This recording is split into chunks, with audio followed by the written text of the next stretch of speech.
Good morning, lads. I say good morning because it is 4 o'clock in the morning. And this is pretty much the only time I have to film videos. So I thought I figured I would break down UFC Fight Night, Sandahagen versus Font, August 5th. Let's jump right into it.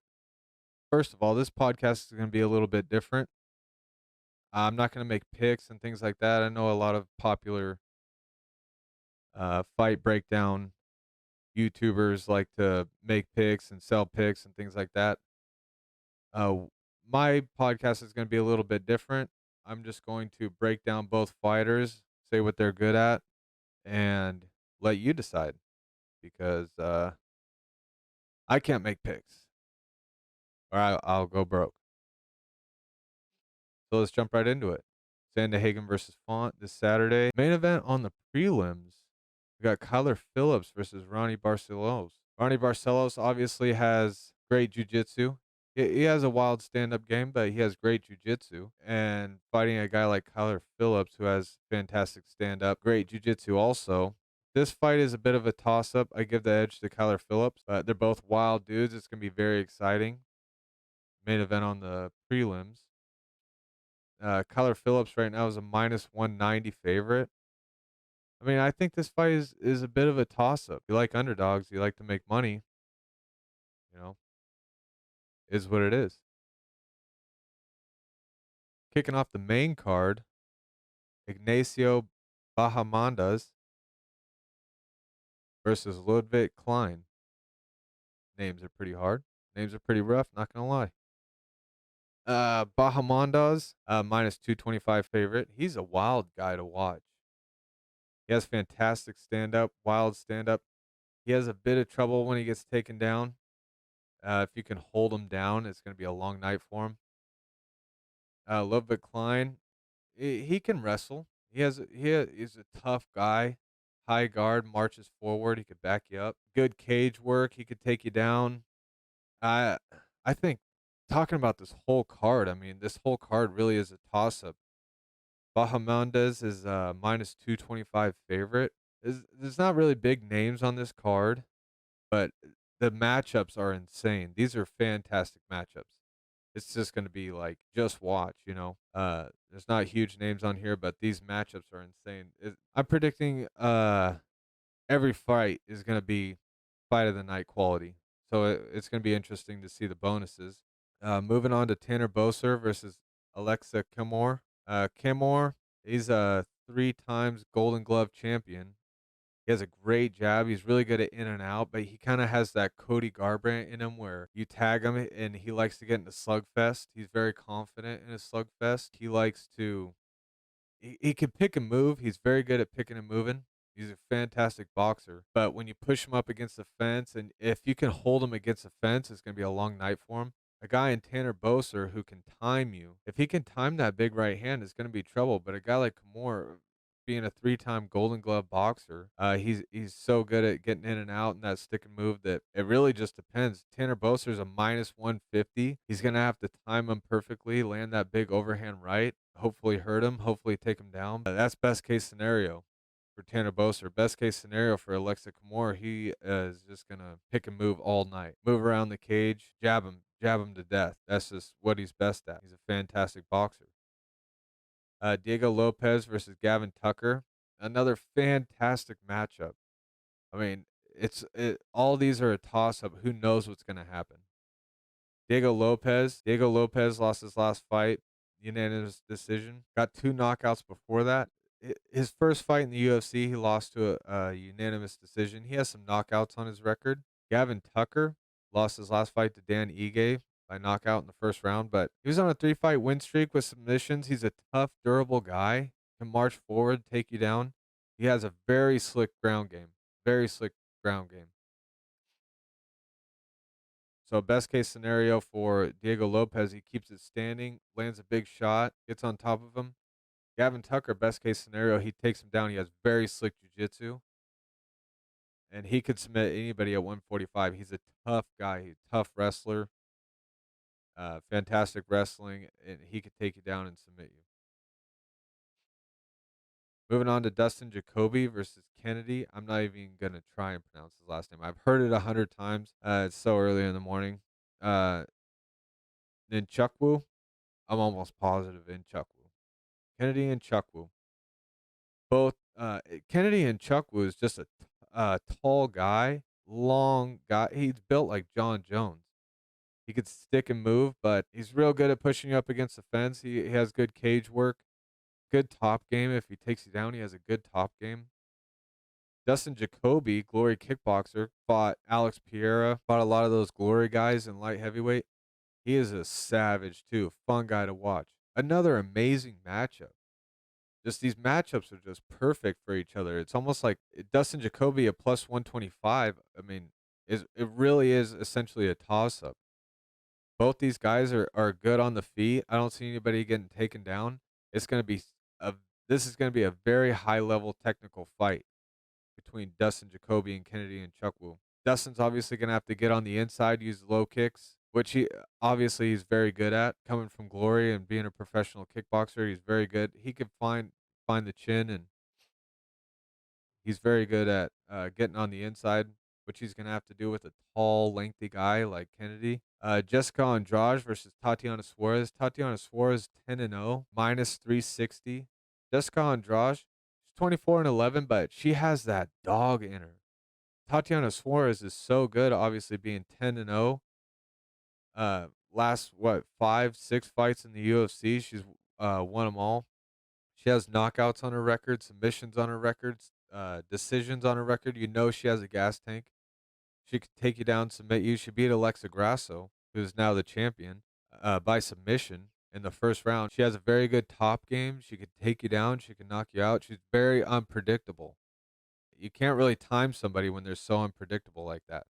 But Jessica Andrade, she could just push you up against the fence, outmuscle you.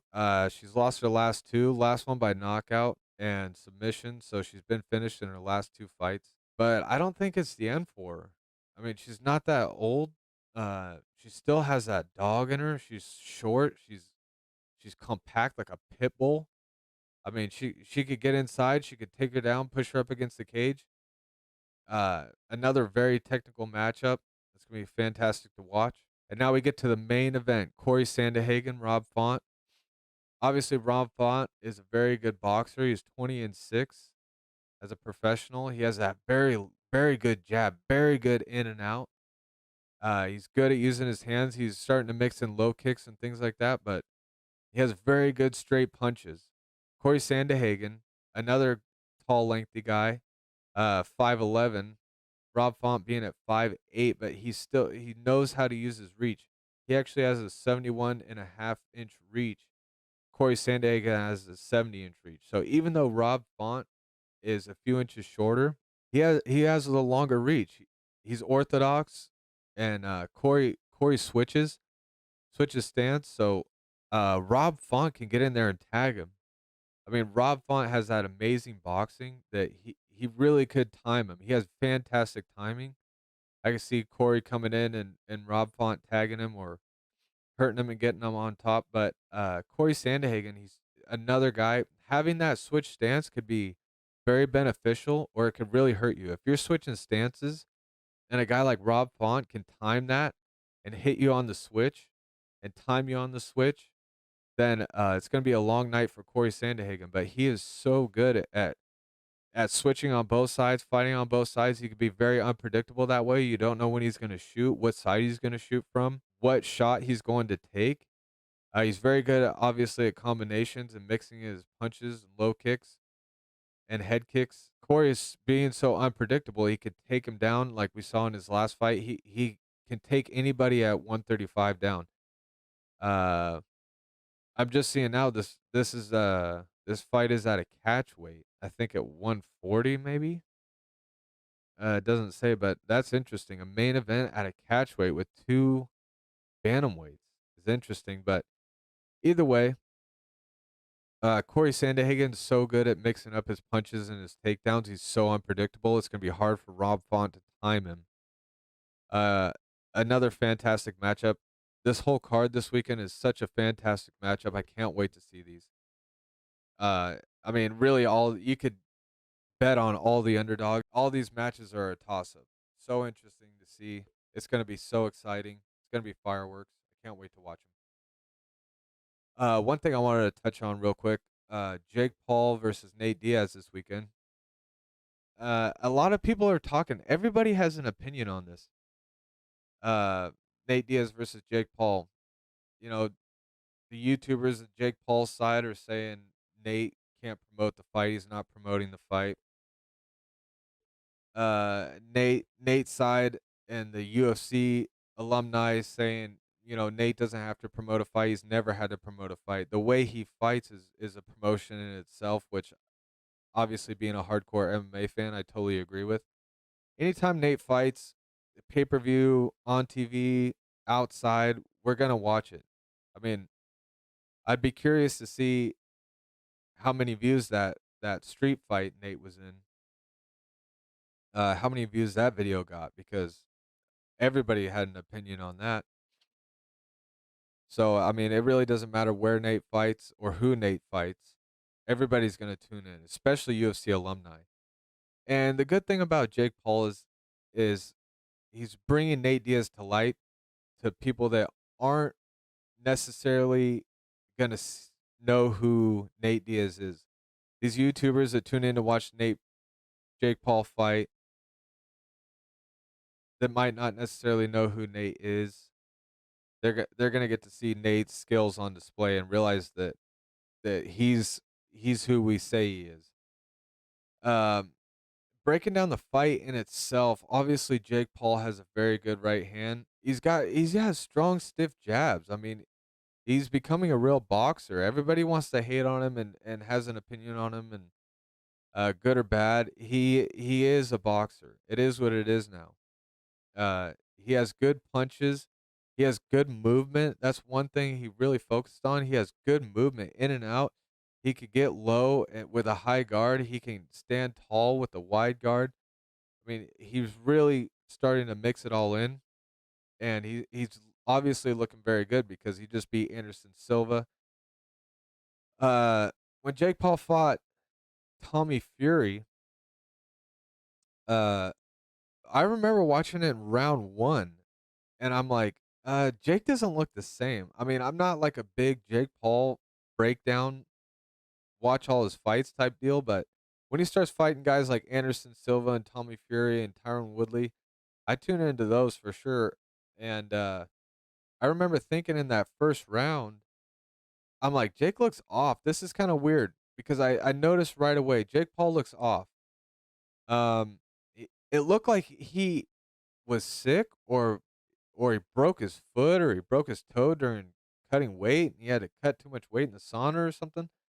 Maybe he lost too much water weight and he had a bad weight cut. I couldn't tell what it was, but I knew something was off. I could easily tell from the first round, right from the get go, something was off. He was waiting too long. There was openings he didn't take. Um, he wasn't capitalizing on things, on opportunities that were right in front of him. And it didn't look like a lack of knowledge or a lack of skill. It looked like something was wrong with him. Meanwhile, it comes out later, he was sick for 3 weeks out of the 6 week camp.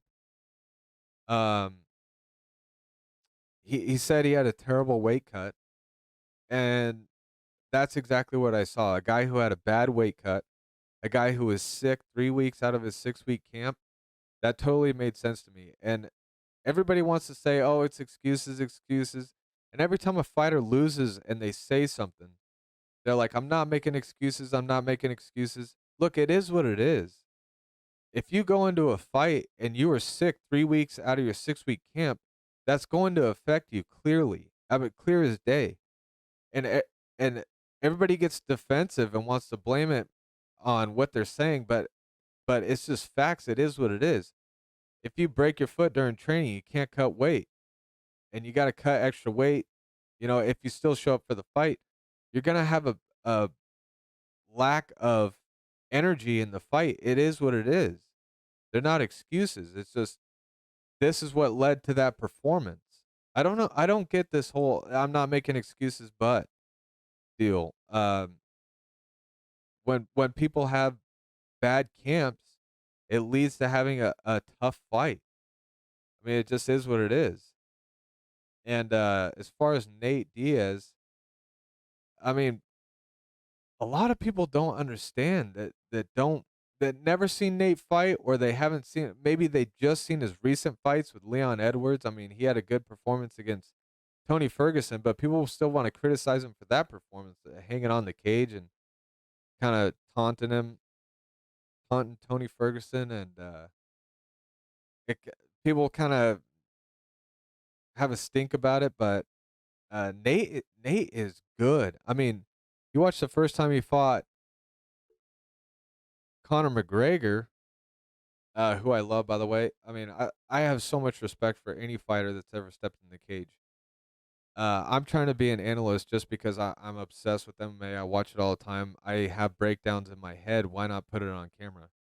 Um, when Nate Diaz fought Conor McGregor the first time, he choked him out. Okay, uh, he absolutely got the submission. He got the tap. He got the choke.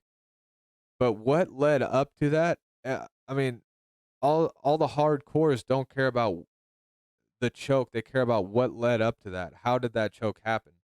And you got to remember, Conor McGregor hit Nate with some good shots, but he got tired and Nate started pouring it on. You got to remember, Conor McGregor was forced to shoot on Nate Diaz, which forced the choke. I mean, Nate obviously has there's levels to his ground game. He's one of the top level on the ground. He's obviously a black belt in jiu-jitsu, and he's fantastic at jiu-jitsu. And he got the choke on Conor McGregor, but if Conor didn't shoot that takedown and get choked, it would have been a KO loss. I mean, I'm speculating, of course, because we saw the second fight, but Nate was pouring it on Conor. You could see in the Leon Edwards fight, he loses 4 rounds and then rocks Leon Edwards in the 5th round.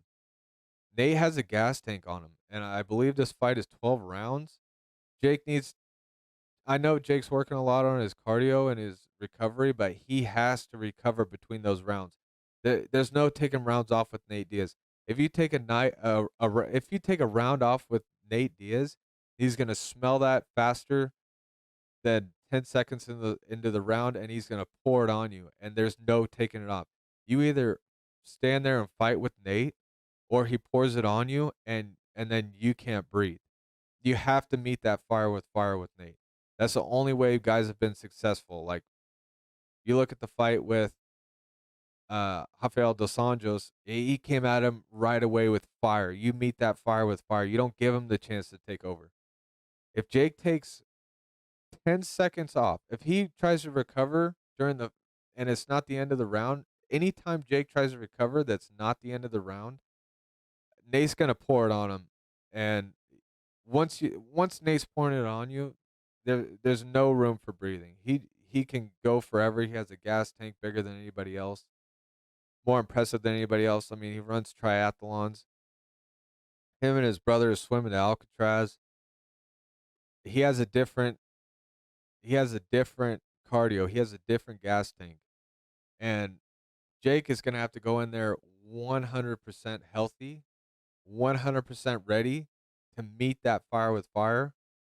Because you take 1 second off, like Leon Edwards in the 5th round, you make one mistake, and Nate Diaz will not only pour it on you, not only not let you breathe, but hit your switch, turn you unconscious. Another thing about this fight, I hear a lot of people speculating. What happens if Jake loses? What happens if Nate wins? What happens if Nate loses? I think it's just going to be an entertaining fight. I mean, um, it's gonna be cool to see a YouTuber coming up. You know, we know his background and everything. Now he decides he wants to box. Jake Singh has always been fighter pay. He's always complained about fighter pay, and he can't just pay fighters for nothing. You know, so he decided to create a lane where fighters can get paid. I mean, you look at Tyron Woodley, gets knocked out by Jake Paul. Yeah, okay, twice. Well, loses the first fight, gets knocked out the second fight. Okay, got paid. I think he got paid more than he ever has. You look at Anderson Silva fight, he got a big payday. Yeah, he got dropped, whatever, lost the decision. Got paid. He got paid more than he ever has. Oh, I shouldn't say that. Uh, he got paid a lot. I don't know what he was making as a champion in the UFC. Anderson Silva got paid a lot to fight Jake Paul. You look at Ben Askren. Ben Askren, I think he said he got his biggest payday ever fighting Jake Paul. Jake Paul created an avenue for these fighters leaving an organization to make a ton of money, fighting essentially the least hardest fight in their career. Yeah, Tyron Woodley got knocked out. Yeah, Anderson Silva got dropped. You look at the resume of these fighters. If they were in the UFC, they would be uh, obviously training a lot harder, fighting a lot tougher guys. But Jake Paul single-handedly created this lane for fighters getting out of the organization to get paid a lot of money and get to kick back.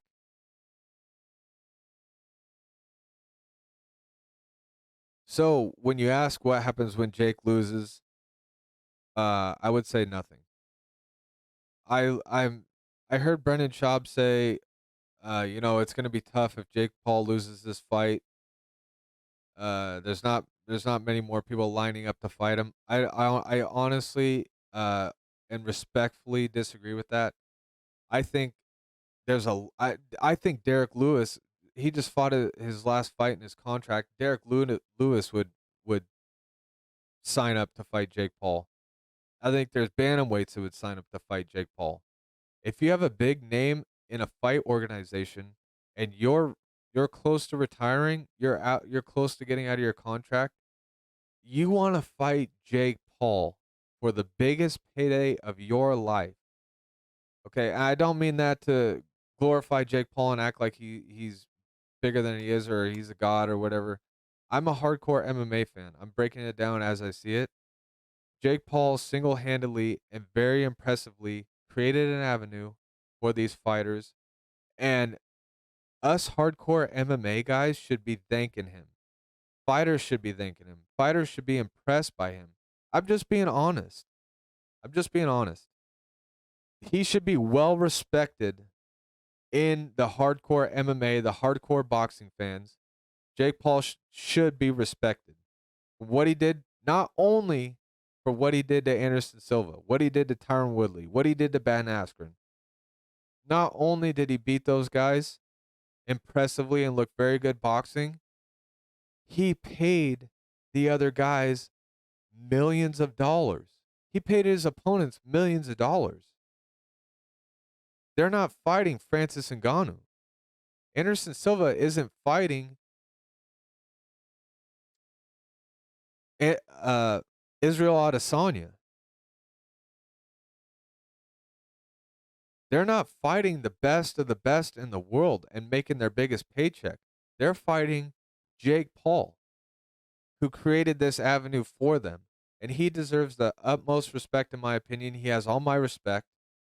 I will tune into all these fights. I'll pay for them because I respect what he's doing. I wish, as a hardcore MMA fan, I wish I could find a way to pay fighters more somehow. If I could get them on a YouTube channel, if I could shoot a video in their gym, whatever it is. These fighters, since they can't get sponsorships now that Reebok and Venom are in place, they can't get these sponsorships like they used to. They can't be a new guy making their UFC debut.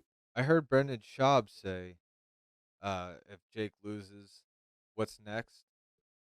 What's going to be next for him? He's not going to have a lot of opponents lining up if he loses this fight to Nate Diaz. And I disagree with that respectfully. I respect Brendan a lot. He's a great dude. But I just respectfully disagree with that. I think a lot of people are going to line up to fight him. I think win or lose, Jake Paul knows how to sell a fight. He knows how to promote a fight. He knows how to get ticket sales. He's very good at promotion. He has his own promotion company. If he keeps fighting big names, win or lose, I think people are tuning in. People are buying. People are buying pay-per-views. People are buying tickets. I mean, you watch the DAZN fights, and it's like it's a party when Jake Paul fights. I mean, celebrities are there. Paul brothers obviously are there. I mean, they put on fantastic shows. I think people are, as long as he keeps fighting high level guys like this. Say he loses to Nate Diaz and then fights Michael Bisping. I think pay-per-views are still going to be high. Michael Bisping is going to get a huge payday. There's going to be a ton of pay-per-views sold, and there's going to be a lot of tickets sold. So I think, in my honest opinion, I love seeing Jake training and taking this fight game seriously. Of course, I honestly think win or lose, he's going to sell tickets no matter what. He's going to keep fighting high-level guys. I don't think he's going to hang the gloves up. Um, I think he's going to keep on rolling. And I think as a hardcore MMA community, we really need to pay some real respect to Jake Paul for doing what he does. He's helping out our guys. He's saving some of our guys. Our guys don't have to fight the best in the world for a paycheck because they took one fight with Jake Paul.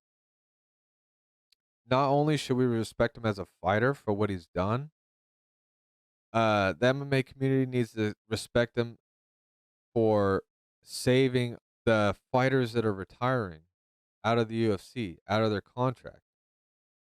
I think that's very important. We need to stop hating on him. I think he's a very smart guy, very young and smart, and he knows how to sell tickets. Whoever he fights next is going to get paid. I think there's going to be Nate Diaz is going to get paid. I think whoever he fights next is going to get paid. It's going to be a long line of people ready lining up to fight him. Not not just because he's an easy fight and everybody thinks they could take him out. It's the payday. You know what's better than fighting Jake Paul? You got sponsorships. You make more money than if you're fighting killers in the UFC. I really think he's doing us a big favor. I think we need to start respecting Jake Paul more. All right, that's the end of my rant. It is now 4:47 a.m. I'm gonna go hit a workout, hit the gym, study some fights, get ready for next week. Hopefully, this breakdown's good enough for you guys, so I can keep making more. I've been watching UFC forever. I break down fights in my head all day.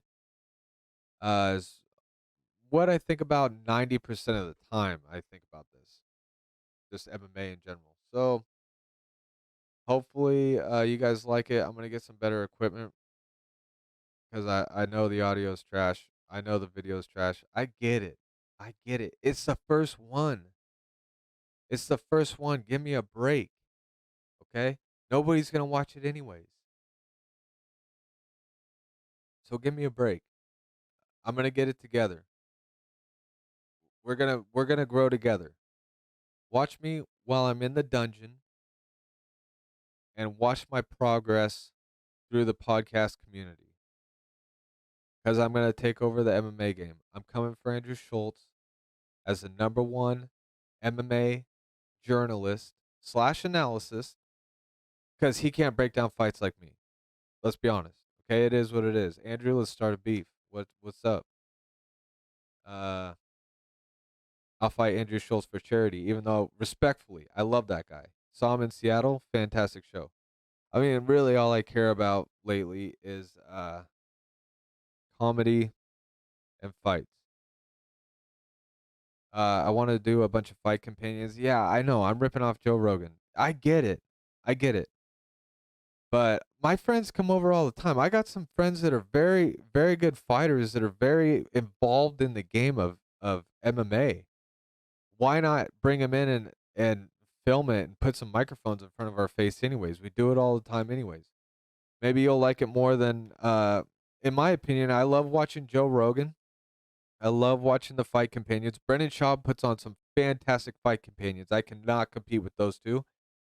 Those two at a different level. I love watching those guys. I don't want to do a fight companion when they're doing one because they're just amazing at it. They obviously have great guests and everything like that. They have everything ready to roll, but they don't do them enough, in my opinion. I get so excited when somebody announces a fight companion. I can't wait to watch it. I can't wait till Saturday to watch the fights and tune in with them and see how they're looking at it, what they're talking about, how they feel, and their stories, especially. But I just feel like they don't do them enough. I would love to do fight companions for Glory Kickboxing. Or the Eddie Bravo Invitational would be a fantastic fight companion. UFC fight nights, UFC pay-per-views, PFL, one championship. I would love to do fight companions for one championship. One championship is so huge. Not a lot of people in America know they're fighters. I would love to do breakdowns and fight companions for one championship. So just stick with me for the long run and watch me progress as a podcaster.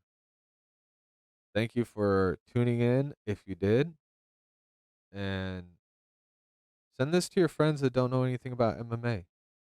I have a lot of friends that don't know anything about MMA that love to talk about MMA, how they feel about everything.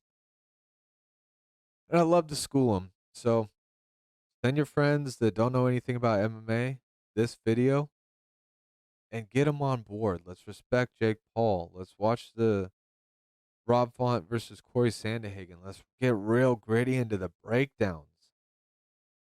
Let's get real gritty into the X and O's. I feel like some of these podcasts just announce the names of the fighters and then sayonara. I mean, yeah, they might make their picks or whatever what it is, but break it down. Why do you think that person's gonna win? You know, like let's get real into the X's and O's. Let's have some high level fighters on as guests and really explain the grittiness of the mindset of a fighter. Because it's even though we are so long into this journey of MMA, we still have so far to go. If that makes any sense. It's 5 o'clock in the morning. Give me a break. It's MMA. The world of MMA is so new to some people still, and I would love to introduce them to that. Stick with me for the long run. I will help you. So when you talk to your friends about MMA or UFC, just regurgitate what I say, and it will make you sound like you know what you're talking about. I have unique perspectives.